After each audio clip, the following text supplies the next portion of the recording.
गाजियाबाद में बदमाशों के हौसले दिनों दिन बुलंद होते जा रहे हैं। गाजियाबाद के लोनी थाना क्षेत्र में जहां दिन दहाड़े एक युवक की ऑटो से उतारकर रोड सरियों से हत्या कर दी गई और हमलावर खुलेआम वहां से फरार हो गए। युवक को पीटकर हत्या करने वाले आरोपियों का वीडियो लगातार वायरल हो रहा है, जिसमें देखा जा रहा है कि दो लोग एक युवक को लगातार सरियों से मार रहे हैं और लोग वहां तमाशबीन खड़े वीडियो बना रहे हैं। मिली जानकारी के अनुसार रोड पर ऑटो से आ रहे एक व्यक्ति को बाइक सवार दो व्यक्तियों ने ऑटो से उतारकर लगातार सरियां से हमला करके घायल कर दिया। व्यक्ति को खून से लहूलियान रोड पर छोड़कर आरोपी मौके से फरार हो गए।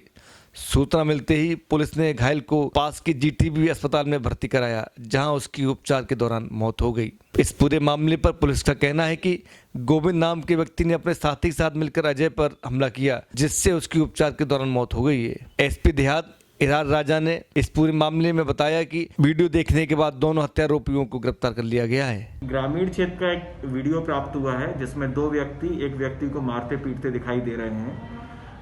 इनके मध्य में फूलों का ठेला लगाने के ऊपर विवाद था। दोनों ही इन व्यक्तियों को गिरफ्तार कर लिया गया है और जेल भेजा जा रहा है। आगे की विधिक कार्रवाई इसमें की जा रही है। गाजियाबाद की कबीरनगर पुलिस ने ट्रक से सीमेंट चोरी करने वाले एक बड़े गिरोह का पर्दाफाश किया है और 3 अभियुक्तों को गिरफ्तार भी किया गया है। सिकंदराबाद में माल सप्लाई करने वाली गाड़ी के द्वारा धर्म कांटे पर फर्जी पर्ची बनवाकर कम सीमेंट के कट्टे उतारे जाते थे एवं अंदर की मिली भगत से उनकी पूरी गिनती कराई जाती थी, जिसके संबंध में कबीरनगर थाने में मुकदमा दर्ज कराया गया था एवं पुलिस द्वारा गठित की गई टीम द्वारा 3 अभियुक्तों की गिरफ्तारी की गई थी। उन गिरफ्तार अभियुक्तों की निशानदेही पर चोरी किए गए 100 कट्टे सीमेंट के एवं घटना में प्रयोग किया गया ट्रक भी बरामद कर लिया गया है। थाना कबीरनगर पर लैंड क्राफ्ट डेवलपर्स के जो मैनेजर है मनोज यादव द्वारा उनके द्वारा एक एफआईआर लिखवाई गई, जिसमें उन्होंने बताया कि उनके यहाँ से सीमेंट की कुछ बोरियां जो अल्ट्राटेक नाम की सीमेंट है वो आती है और उसमें से कुछ मिसिंग चल रही हैं। जब इसकी तफ्तीश पुलिस द्वारा की गई तो पाया गया कि इस पूरी सीमेंट की जो गायब करने के पीछे कहानी है वो ये थी कि इस गैंग में पुष्पेंद्र नाम का एक व्यक्ति था जो एक फर्जी सीमेंट का स्टोर चलाता था और वो ट्रक ड्राइवर जिसमें ये सीमेंट लद करके आती थी और धर्म कांटे का ऑपरेटर जहाँ पे ट्रक को नापा जाता था, इसका मेजरमेंट लिया जाता, वेट लिया जाता था, उन सबके साथ साठगांठ करके ये लोग एक गैंग चलाते थे। इसमें पुष्पेंद्र ने जो सीमेंट की जो बोरियां होती थी उसको कुछ कम पैसे में ड्राइवर से खरीद लेता था। ड्राइवर धर्म कांटे पे जाता था, जो पैसे उसको मिलते थे उसको जो विमलेश है जो धर्म कांटे का ऑपरेटर है उसको दे देता था उसमें से कुछ पैसे, और जो उसका वजन था वो वजन उतना ही दिखाता था जितना कंपनी ने माल उसमें लोड किया है, और यही वजन वो जा करके वहाँ जिस कंपनी में उनको उतारना होता था माल वहाँ पे जाके दिखाते थे कि साहब इतनी पर्ची में इतना था और इतना हम माल लेकर के आए। लेकिन जब इसका असली में इस सब सीमेंट की बोरियों को गिना गया, इनका माल देखा गया तो पाया गया ये कई बार जो सीमेंट की जो कंपनी है या लैंड क्राफ्ट डेवलपर्स की उनको चूना लगा चुके थे और काफ़ी पैसा गबन कर चुके थे। इसमें हमने इन तीनों को गिरफ्तार कर लिया और साथ ही साथ एक जो इसमें ड्राइवर दूसरा है रजनीश, वो फिलहाल फरार है, उसको भी गिरफ्तारी जल्द कर दी जाएगी। गाजियाबाद के थाना इंद्रापुरम क्षेत्र के कानाबनी रॉयल गार्डन कॉलोनी में चोरों ने एक बड़ी चोरी को अंजाम दिया। चोरी उस समय की गई जब घर के सभी सदस्य रात को सो रहे थे। रात करीब 2 बजे चोर घर के सामने से एक मोटरसाइकिल बुलेट और R15 मोटरसाइकिल चोरी कर फरार हो गई। चोरों के इतने हौसले बुलंद हैं कि चोरों ने सीसीटीवी कैमरे के सामने चोरी को अंजाम दिया। करीब 6 से 7 सदस्यों के शामिल होने की आशंका इस पूरी मामले में बताई जा रही है। सीसीटीवी में कैद तस्वीरों से साफ हो रहा है कि चोरों को अब किसी का भय नहीं है। पुलिस लगातार ये दावे करती रही है कि गाजियाबाद में घटनाएं कम होती जा रही, लेकिन ऐसा दिखाई नहीं दे रहा है। रात को करीबन 2 बजे मेरी जैसे गाड़ी नॉर्मल खड़ी होती है जी, वो एज इट इज खड़ी होती थी। रात को 2 बजे के करीब में जी 2-3 चोर आए हैं और जिन्होंने हैंडल तोड़ा है पूरा और पहिया तोड़ने की कोशिश करी है, पहिया तोड़ के गाड़ी ले आने की कोशिश करी है, बट पूरी मेहनत करने के बाद से 10 से 15 मिनट के बाद भी वो तोड़ नहीं पाए हैं, तो ये गाड़ी छूट गई है और उन्होंने एज इट इज जैसे छोड़ के वो चले गए हैं। दूसरा मेरे पड़ोस की जो गाड़ी है वो उठा के ले गए हैं क्योंकि उसमें लॉक नहीं लगा हुआ था, वो व्हील लॉक तोड़ के पूरा लेके गए हैं।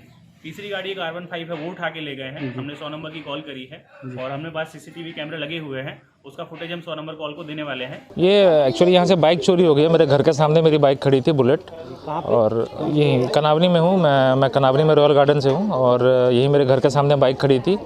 यहाँ से बाइक चोरी हुई है। रात को 10:30 बजे खड़ी करी थी और सुबह 6 बजे मैंने देखा तो बाइक गायब थी। सीसीटीवी फुटेज देखा तो पता लगा कि 2:48 पे ये बाइक चोरी हुई है। और बड़े ही प्रोफेशनल, ये मेरे ख्याल से कोई गैंग काम कर रहा है। इसमें 4, 5, 10 लोग हैं, क्योंकि और भी रात को ही एक और बाइक कन्यामुनी में चोरी हुई है और एक और का लॉक तोड़ा गया है, एक और बुलेट का।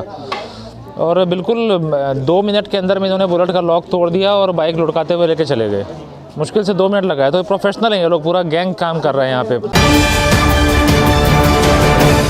वांटेड अपराधियों के विरुद्ध चलाए जा रहे अभियान में गाजियाबाद कोतवाली पुलिस ने एक फर्जी कॉल सेंटर का खुलासा किया है। एजेंसी के मालिक व अन्य रसूखदार लोगों के नाम पर बैंक मैनेजरों को अपने झांसे में फंसाकर पैसा ठगने के वाले 9 अभियुक्तों को गिरफ्तार किया गया है, जिनकी पास से 22 SIM card, 24 mobile phone, 45 ATM card भी बरामद किए गए हैं। सभी अभियुक्तों में से गाजियाबाद के अलग अलग स्थानों में सभी का आपराधिक इतिहास रहा है। पूछताछ में अभियुक्तों ने बताया कि इस गैंग के द्वारा रसूखदार कार शोरूम के मालिकों के नाम से बैंक मैनेजरों को झांसे में फंसाकर पैसे ठगने का काम किया जाता था। एसपी सिटी अभिषेक वर्मा के नेतृत्व में सर्विलांस टीम कोतवाली पुलिस को लगाकर फर्जी कॉल सेंटर चलाने वाले अभियुक्तों पर कार्रवाई करते हुए गिरफ्तारी की जा रही है। गाजियाबाद की थाना कोतवाली पुलिस, साइबर क्राइम टीम और एसपी सिटी की जो सर्विलांस टीम, उनके द्वारा एक हाईली ऑर्गेनाइज्ड गैंग का भांडाफोड़ किया गया है। ये गैंग बहुत ही ऑर्गेनाइज तरीके से काम करते हुए जितने भी कार डीलर्स और कार के जो शोरूम है उनमें कॉल करके अपने आप को वहाँ की डिटेल्स वो लोग ले लेते थे, और साथ ही साथ उन कार शोरूम का जिस भी बैंक अकाउंट में अकाउंट होता था वहाँ पे मैनेजर को कॉल करके उस कंपनी का मालिक अपने आप को बता करके हैवी अमाउंट का ट्रांजैक्शन, जिसमें 8 से 10 लाख रुपए के ट्रांजैक्शन हैं जो वो दूसरे बैंकों में ट्रांसफ़र करा लेते थे। ये बैंक के जो मैनेजर हैं उनको झांसे में लेने के लिए अच्छी खासी रिसर्च करते थे। ये लोग जो कंपनी है उसके जो मालिक है उसका जो असली नाम है वही नाम अपने ट्रू कॉलर मोबाइल आईडी में फीड करते थे और बैंक मैनेजर से लगातार 7-8 दिन तक बात करते थे, जिससे बैंक मैनेजर को ये कॉन्फिडेंस आ जाए कि ये कंपनी का असली मालिक है। और इनके कहने अनुसार वो बैंक मैनेजर आरटीजीएस ट्रांसफर दूसरे अकाउंट में कर देता था। इसमें जो मुख्य अभियुक्त विनय कुमार यादव और बबलू है, ये पहले भी कई मामलों में जेल जा चुका है, जिसमें 302 के मुकदमे भी शामिल हैं। साथ ही साथ ये हिमाचल प्रदेश से भी ऐसे ही फ्रॉड करने के केस में वहाँ से भी जेल गया था और हाल ही में छूट करके आया था, जिसके बाद उसने दोबारा से गैंग बनाकर सभी ये इस तरीके के फ्रॉड करना शुरू किए।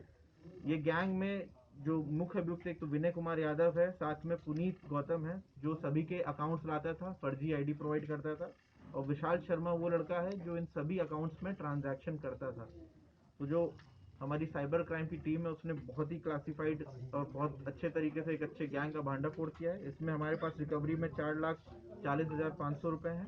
साथ ही साथ 22 सिम कार्ड हैं, 24 मोबाइल फ़ोन है, 45 एटीएम कार्ड है, कई सारी चेकबुक और 2 गाड़ी भी हैं जो वरना और बेलेनो है जो अभियुक्त के नाम पर रजिस्टर है।